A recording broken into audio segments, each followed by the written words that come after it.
safarada ay jamhuuriyadda Soomaaliland ay ku leedahay dalka Sweden gaar ahaan caasimadda Stockholm ayaa kulan casho sharaf oo aad u ballaaran waxa uu sameysay qaar ka mid ah safaradaha ku yaala dalka Sweden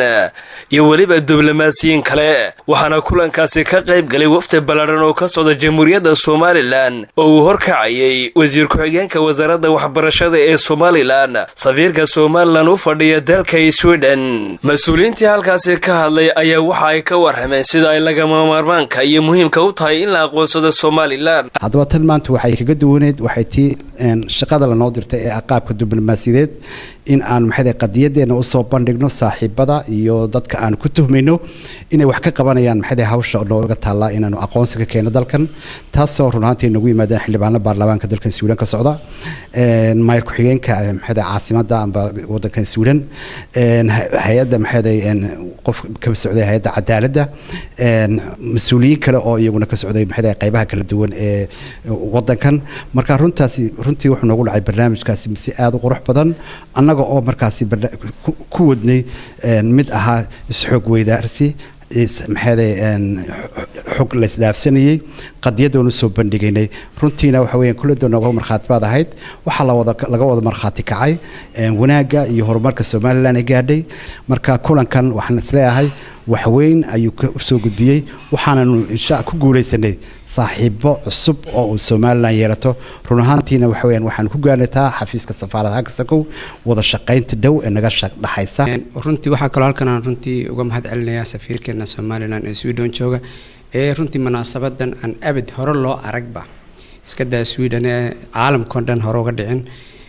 runtii soo diyaariyay safaaradda runtii aad baan ugu hambalyeynaya barnaamijkan quruxda badan leh run ahaantii waxa barnaamij weyn saad arkaysayba ama soo safiirku sheegay waxa joogay diblomaasiyiin safaaradeed waxa joogay maxaan ku radaa chairmankii ama ninkii ka mas'uulka ahaa Ethiopian Airlines waxa kaloo joogay wasiirada joogay waxa joogay maayir ku-xigeenka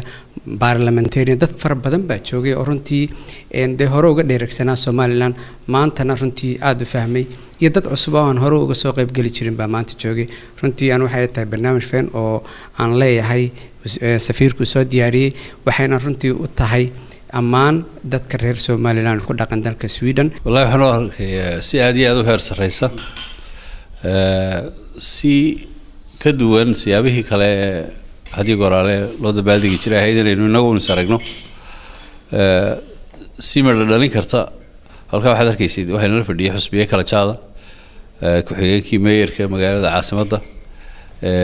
ururo kale oo madax bannaan hay'adaha dawladda qaar ka madaxa sida hay'adda jeelasho kale yani way badnaayeen hay'adaha ay ka socdeen dadkii halkan la joogay u dhashay wadankan cadaanka ahaa community-gani qayb badan baa joogtay sheeko waxaanu yeelanay mid iyo mid ah oo foolka foola oo nu iska weydiinay arrimahaas oo dhammaan ku sheekaysanayna intii